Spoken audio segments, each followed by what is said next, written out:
And for my team, the way I choose my stories, meron akong tatlong criteria. Next slide, please.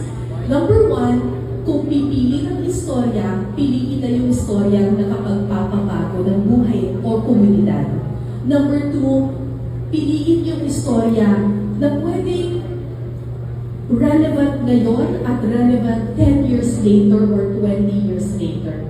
And number three, kung ikaw ay magkukwento, magkwento ka with empathy over sympathy. Next slide. Our stories can be life-changing. Laging sinasabi, maghanap tayo ng istoryang bago. Kaya nga news, di ba? Maghanap ng something new. Pero, lagi kong sinasabi sa aking team, kung maghanap ka na rin ng bago, maghanap ka na ng nakapagpapabago.